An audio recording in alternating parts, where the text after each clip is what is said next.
Hello વિદ્યાર્થી મિત્રો, આજે આપણે ધોરણ 6 એમાં ગણિત અર્ચિત પોથીમાં સ્વાધ્યાય 9.1નો દાખલો પહેલો લઈશું। એમાં શું કહે છે, ગણિતની એક કસોટીમાં 40 વિદ્યાર્થીઓએ મેળવેલ ગુણ નીચે પ્રમાણે છે। આવૃત્તિ ચિહ્નનો ઉપયોગ કરીને આ ગુણ કોષ્ટકમાં ગોઠવવાના રહેશે। તો વિદ્યાર્થી મિત્રો, અહીંયા આપણે શું કરીશું કે એક અહીંયા ગુણ આપેલા છે 8, 1, 3, 7, તો એક જેટલા મળેલા એની ઉપર ચેકો મારી દેવા, એટલે તમને બીજી વાર આવે નહીં। તો કે મેળવેલ ગુણ એક કેટલી વાર છે, તો કે 2 વાર છે। એ તો અહીંયા આવૃત્તિ ચિહ્ન 2 લીટા કરી નાખવાના રહેશે, એટલે કે અહીંયા લખી નાખવાના રહેશે વિદ્યાર્થીની સંખ્યા બરાબર 2। 2 ગુણ કેટલા મળ્યા છે, તો કે 3, તો કે 3 આવૃત્તિ ચિહ્ન એટલે કે 3 ઉપર લીટા, અહીંયા લખી દેવાનું વિદ્યાર્થીની સંખ્યા 3। 3 ગુણ 3, 4 ગુણ તો કે 7, તો અહીંયા જો 4 આડા લીટા 5 4 ઊભા લીટા 5 આડું ને 2 ઊભા, એટલે કે 7 આ રીતે કરી દેવાના રહેશે।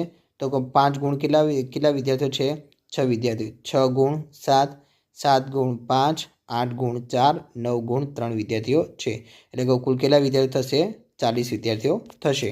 હવે કહે છે કે આવૃત્તિ કોષ્ટક પરથી નીચેના પ્રશ્નોના જવાબ આપણે આપવાના છે। એમાં કહે છે કેટલા વિદ્યાર્થીઓએ 7 કે તેથી વધુ ગુણ મેળવ્યા છે, તો કે 7 કે તેથી વધુ ગુણ મેળવવાવાળા વિદ્યાર્થીઓ 5 + 4 + 3 બરાબર 12 છે।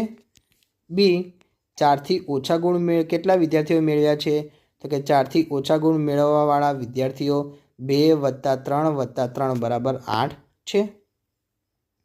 હવે દાખલો બીજો રહીશું। એમાં શું કહે છે કે ધોરણ 6થી 6ના 30 વિદ્યાર્થીઓની મીઠાઈની પસંદગી નીચે પ્રમાણે દર્શાવેલ છે, એટલે કે તમને અહીંયા દર્શાવેલી છે। તો કે આવૃત્તિ ચિહ્નનો ઉપયોગ કરી મીઠાઈના નામ આવૃત્તિ કોષ્ટકમાં લખવાના રહેશે। તો એ મીઠાઈ લખેલી છે, તો અહીંયા આપણે આવૃત્તિ ચિહ્નો દોરીશું। તો કે લાડુ કેટલાને ભાવે છે, તો કે લાડુ 11 વિદ્યાર્થીઓને ભાવે છે। તો આપણે જો 5 × 5ના 2 બોક્સ બનાવ્યા, પછી એક આપણે અલગ લખ્યું છે, એટલે કે 11 વિદ્યાર્થીઓ। તો કે બરફી 3, જલેબી 7, રસગુલ્લા 9 વિદ્યાર્થીઓને ભાવે છે। તો કુલ કેટલા વિદ્યાર્થીઓ થયા, 30। તો કે આવૃત્તિ કોષ્ટક પરથી પ્રશ્નોના જવાબ આપવાના છે। તો પહેલાં શું કહે છે, કઈ મીઠાઈ વિદ્યાર્થીઓને સૌથી વધુ પસંદ છે, તો કે લાડુ વિદ્યાર્થીઓને સૌથી વધુ પસંદ છે। બી, કઈ મીઠાઈ વિદ્યાર્થીઓને સૌથી ઓછી પસંદ છે, તો કે બરફી વિદ્યાર્થીઓને સૌથી ઓછી પસંદ છે। સી, જલેબી કેટલા વિદ્યાર્થીઓને પસંદ છે, તો કે જલેબી 7 વિદ્યાર્થીઓને પસંદ છે। હવે દાખલો ત્રીજો લઈશું। એમાં શું કહે છે, કેથરીન 40 વખત પાસો ફેંકે છે અને દરેક વખતે તેના પર દેખાતો અંક નોંધે છે, જે નીચે દર્શાવેલ છે। એટલે તમને ખબર હોય પાસામાં 1 થી 6 અંક આવવાના, તો આપણે 1 થી 6 અંક અહીંયા લખી નાખવાના। પછી કેટલી વાર જે અંક આવે લખી દેવાનું। તો કે 1 કેટલી વાર આવે, તો કે 7 વાર, 2 6 વાર, 3 5 વાર, 4 4 વાર, 5 11 વાર, 6 7 વાર આવ્યો ને અહીંયા તમારે આવૃત્તિ ચિહ્ન દોરી નાખવાના રહેશે। તો કુલ કેટલી વાર થયા, 40 વાર। હવે પ્રશ્ન લઈશું। હવે શું કહે છે, આવૃત્તિ કોષ્ટક પરથી નીચેના પ્રશ્નોના જવાબ લખો। એમાં પહેલો કહે છે કે સૌથી ઓછી વખત આવતો અંક કયો છે, તો કે સૌથી ઓછી વખત આવતો અંક 4 છે। બીજો, સૌથી વધુ વખત આવતો અંક કયો છે, તો કે સૌથી વધુ વખત આવતો અંક 5 છે। સી, સરખી વખત દેખાતા હોય તેવા અંક કયા છે, તો કે સરખી વખત આવતા અંકો 1 અને 6 સરખી વખત આવતા અંક છે। દાખલો નંબર 4 લઈશું। એમાં શું કહે છે, નીચે 5 ગામના ટ્રેક્ટરની સંખ્યા દર્શાવતો ચિત્ર આલેખ આપેલ છે, આ રીતે। તો અહીંયા લખ્યું એક ટ્રેક્ટરનું ચિત્ર બરાબર 1 ટ્રેક્ટર આપણે કીધું છે। તો ગામ એમાં કેટલા થાય, 5, બીમાં 4, સીમાં 7, ડીમાં 2 અને ઈમાં 5, કુલ 28 ટ્રેક્ટર થશે। તો ચિત્ર આલેખ પરથી પ્રશ્નોના જવાબ લેવાના છે। તો પહેલો પ્રશ્ન છે, એ કયા ગામમાં સૌથી ઓછી સંખ્યામાં ટ્રેક્ટર છે, તો કે ગામ ડી માં સૌથી ઓછી સંખ્યામાં ટ્રેક્ટર છે। બીજો, કયા ગામમાં સૌથી વધારે સંખ્યામાં ટ્રેક્ટર છે, તો કે ગામ સીમાં સૌથી વધારે સંખ્યામાં ટ્રેક્ટર છે। સી, બી ગામની સરખામણીમાં સી ગામમાં કેટલા વધારે ટ્રેક્ટર છે, તો કે બી ગામની સરખામણીમાં સી ગામમાં 3 ટ્રેક્ટર વધારે છે।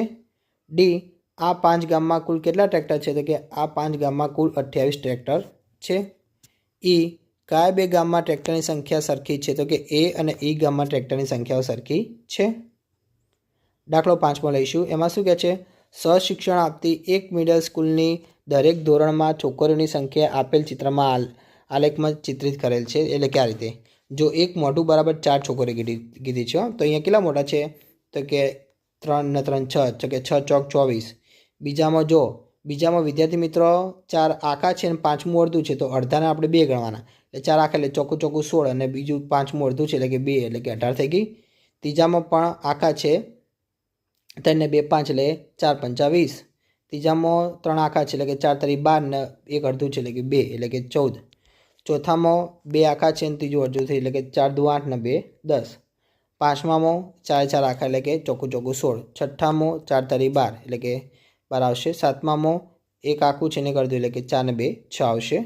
તો અહીંયા કહે છે કે એ કયા ધોરણમાં સૌથી ઓછી સંખ્યામાં છોકરીઓ છે? તો કે શ્રેણી 8માં સૌથી ઓછી સંખ્યામાં છોકરીઓ છે.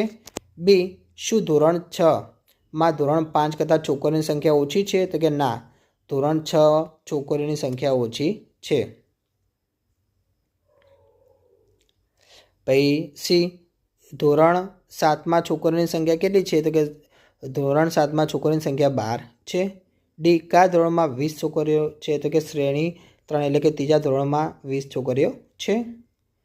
દાખલો છઠ્ઠો લઈશું. એમાં અઠવાડિયાના જુદા જુદા દિવસે બલ્બનું થયેલું વેચાણ નીચે દર્શાવેલ છે. એટલે કે એક ચિત્ર બરાબર 2 બલ્બ સમજવાનું. તો સોમવારે કેટલા ચિત્ર છે? 3 ને 3 6 એટલે કે 6 દુ 12. મંગળવારે 8 તો કે 8 દુ 16. બુધવારે 4 તો કે 4 દુ 8. ગુરુવારે 5 તો કે 5 દુ 10. શુક્રવારે 7 તો કે 7 દુ 14. શનિવારે 4 તો કે 4 દુ 8. રવિવારે કેટલા થાય છે? 9 તો કે 9 દુ 18 આવશે. તો કુલ 86 બલ્બ થશે. હવે આની ઉપરથી પ્રશ્ન જવાબ લઈશું. એમાં શું કહે છે? શુક્રવારે કેટલા બલ્બ વેચવામાં આવ્યા? તો કે શુક્રવારે 14 બલ્બ વેચવામાં આવ્યા. એટલે કે 7 બલ્બ ગુણ્યા 2 એટલે કે 14 બલ્બ થઈ ગયા. બીજો, કયા દિવસે સૌથી વધુ બલ્બ વેચવામાં આવ્યા? તો કે રવિવારના દિવસે સૌથી વધુ બલ્બ વેચવામાં આવ્યા. સી, કયા દિવસોએ સરખી સંખ્યામાં બલ્બ વેચવામાં આવ્યા? તો કે બુધવાર અને શનિવારના દિવસોએ સરખી સંખ્યામાં બલ્બ વેચવામાં આવ્યા. ડી, કયા દિવસે સૌથી ઓછા બલ્બ વેચાયા? તો કે બુધવાર અને શનિવારના દિવસોએ સૌથી ઓછા બલ્બ વેચાયા.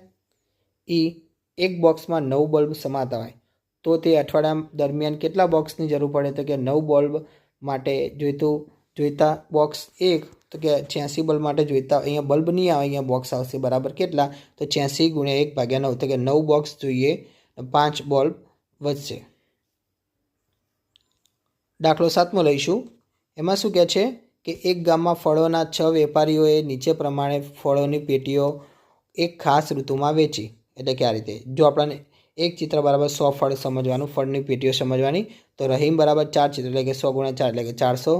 પછી કે લખનપાલ એટલે કે જો આખા કેટલા છે? 5 તો કે 500 અને એક અડધું છે એટલે 550. અનવર 7 આખા છે એટલે કે 700. માર્ટિન તો કે 9 આખા અને એક અડધું છે એટલે કે 950. પછી રણજીતસિંહ તો કે 8 આખા તો કે 800. જોસેફ તો કે 4 આખા એક અડધું તો કે 450. પ્રશ્ન લઈશું. તો કે છે ચિત્ર આલેખનું અવલોકન કરી નીચેના પ્રશ્નના જવાબ આપો. પહેલો છે, કયા વેપારીએ સૌથી વધુ સંખ્યામાં ફળની પેટીઓ વેચી? તો કે માર્ટિને સૌથી વધુ સંખ્યામાં ફળની પેટીઓ વેચી. બી, અનવર દ્વારા ફળોની કેટલી પેટીઓ વેચવામાં આવી? તો કે અનવર દ્વારા ફળોની 700 પેટીઓ વેચવામાં આવી. સી, 600થી વધારે પેટીઓ વેચનાર વેપારીઓને હવે પછીની ઋતુમાં વખાર ખરીદવાનું આયોજન છે. તમે તે વેપારીના નામ આપી શકો? તો કે હા, અનવર, માર્ટિન અને રણજીતસિંહ આવશે. ડી, જોસેફ ફળોની કેટલી પેટીઓ વેચી છે? તો કે જોસેફ ફળોની 450 પેટીઓ વેચી છે. વિદ્યાર્થી મિત્રો, તમને મારો વિડીયો ગમ્યો હોય તો ચેનલને લાઇક, શેર અને સબસ્ક્રાઈબ કરવાનું ભૂલતા નહીં.